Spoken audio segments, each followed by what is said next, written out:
صلاح الدین ایوبی، مسلمانوں پہ ظلم ہوا، فلسطین میں آگ لگی اور پورے فلسطین کی گلیاں خون سے بھر گئیں، ایک دن کے اندر 70,000 مسلمان قتل ہوا۔ گھوڑوں سے سڑکوں پہ چلا نہیں جاتا تھا، گھوڑے پھسلتے تھے، اتنا خون تھا، اور کچی سڑکیں تھی، اتنا خون تھا، پہلے کچی زمین نے خون پیا، پھر خون اس سے باہر آیا، پھر بھی اتنا سخت 70,000 آدمی قتل ہوا۔ صلاح الدین ایوبی کون تھے؟ میرے غوث اعظم جیلانی کے مدرسے کے طالب علم تھے۔ جامعہ نظامیہ مدرسہ، یہ مدرسے ہیں جنہوں نے دین کے مجاہد پیدا کیے، مدارس ہیں جنہوں نے دین کے مجاہد پیدا کر کے پوری دنیا کے اندر پھیلائے ہیں۔ مدارس کے اندر دہشت گردی آئی، میں اختلاف نہیں کرتا، لیکن ابھی بھی مدرسے ہیں جن مدرسوں سے رسول اللہ کے دین کا سچا درس دیا جاتا ہے، امن، پیار اور محبت کی فضا کو عام کیا جاتا ہے وہ مدارس، اور انشاءاللہ قیامت کی صبح تک وہ مدرسے قائم رہیں گے۔ صلاح الدین ایوبی مدرسے کے طالب علم ہے، مدرسے کا، لیکن مدرسہ اس کا تھا جو ساتھ درویش بھی تھا۔ صلاح الدین ایوبی اکیلا اپنے دوستوں سے کہنے لگا مسلمانوں کی مدد، چند سالوں میں نکلو مدد کریں۔ انہوں نے کہا تیرے نکلنے سے کیا ہوگا؟ کہنے لگا میں نے نہیں نکلنا، میرے اللہ نے میری مدد کرنی ہے، میرے اللہ نے میری اٹھ باندھ کمر، کیا ڈرتا ہے پھر دیکھ خدا کیا کرتا ہے، اور میں مجھے نکلنے دے، اللہ میری مدد کرے گا۔ تھوڑا تھوڑا کر کے فوج جمع کی، کوشش کی، چند سالوں کے بعد اسی جگہ جہاں مسلمانوں کا خون بہا تھا اللہ نے اسلام کا جھنڈا پھر سے بلند کر دیا۔ صلاح الدین ایوبی فاتح بن کے مسجد اقصی کے دروازے پہ کھڑا ہے۔ چند سال گزرے، عیسائیوں کا اپنا وہ ظلم ابھی یاد ہے، اور عیسائی سارے لیڈر کہتے ہیں تیاری کر لو، اب ہمارے بچے کاٹے جائیں گے، عورتیں بیوہ ہوں گی، گردنیں کٹیں گی، اب دیکھنا جتنا خون ہم نے بہایا تھا مسلمان اس سے دگنا بہائیں گے۔ صلاح الدین ایوبی گھوڑے پہ کھڑے ہیں اور پوچھتے ہیں او عیسائیوں بتاؤ تمہارے ساتھ کیا کروں؟ گردنیں جھک گئیں، جواب کوئی بھی نہیں۔ کہا تم نے 70,000 مسلمان ایک دن میں مارا تھا، بولو تمہارے ساتھ کیا کروں؟ تم نے ایک دن میں مسلمان یوں کاٹے جیسے گاجر مولی کاٹی جاتی ہے، بولو کیا کروں؟ عیسائی کہنے لگے ہمیں اپنے ظلم یاد ہے، تشدد یاد ہے، بربریت یاد ہے، تو بہتر جانتا ہے تو نے کیا کرنا ہے۔ صلاح الدین ایوبی گھوڑے پہ فاتح کھڑا ہے، آنکھوں میں آنسو آئے، تڑپ کے رویا، کہنے لگا میں تمہارے ساتھ وہی سلوک کروں گا جو میرے مصطفیٰ نے قریش مکہ کے ساتھ فرمایا تھا، لا تثریب علیکم، جاؤ تم پر کوئی زیادتی، جاؤ تم آزاد ہو۔ اس نے کہا تو کر کیا رہا ہے؟ کہنے لگا میں کیا کروں، میں اس محمد کا ماننے والا ہوں جس نے معاف کرنا سکھایا ہے صلی اللہ علیہ وسلم، میرے پیروں میں زنجیر ہے رسول اللہ کی غلامی کی، جاؤ تم آزاد ہو۔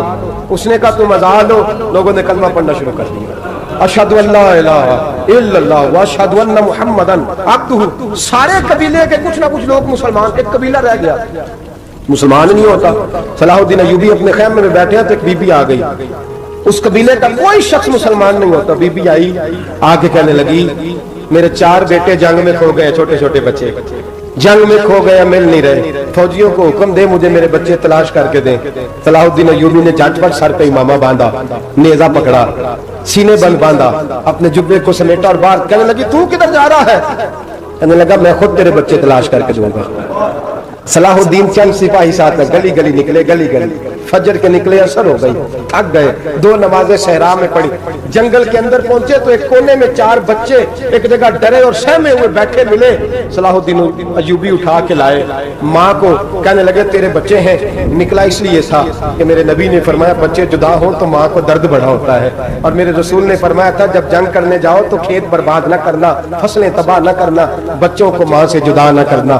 فرمایا میں سوچ رہا تھا تیرے بچے کہ میری وجہ سے جدا ہو گئے تو مصطفیٰ کو جواب کیا دینا؟ فرمایا تیرے بچے ڈھونڈ کے لایا ہوں۔ بچے ماں کے پاس آنے لگے تو ماں نے بڑے بیٹے کے منہ پہ تھپڑ مارا، کہتا اماں کیا ہوا؟ کہنے لگے تو نے سنا نہیں کہ دشمن کے بچوں کی اتنی حفاظت کرتا ہے، میرے پاس نہ جا، اس کے قدموں میں بیٹھ جا۔ جس نبی کے غلام اتنے سچے ہیں وہ نبی کتنا سچا ہوگا، جس نبی کے نوکر اتنے کھڑے ہیں وہ نبی کتنا کھڑا ہوگا، جا کے کلمہ پڑھ لے۔ مسلمانوں کی نا ایک تعداد لڑتے لڑتے لڑتے لڑتے دور چلے گئی، تاتاریوں نے قید کر لیا، 4 مسلمان تھے، تبلیغ کرنے گئے، جنگ کرنے گئے، جہاد کرتے کرتے کافروں سے لڑتے لڑتے تاتاری قوم میں چلے گئے، وہاں قید کر لیے گئے تو سزائے موت کا حکم ہوا۔ 4 بزرگ تھے، سزائے موت کا حکم ہوا تو تاتاری بادشاہ جو تھا وہ بڑا خلاف تھا، بڑا سخت مخالف تھا مسلمانوں کے۔ اس نے کہا کہ ان کو جب پھانسی دینا تو مسلمانوں کو تو میرے سامنے دینا۔ اب 4 عالم ہیں، 4 صوفی ہیں، سفید داڑیاں، سر پہ امامے، پھانسی کا وقت آیا تو جو پھانسی گھاٹ ہے وہ ایک ہے،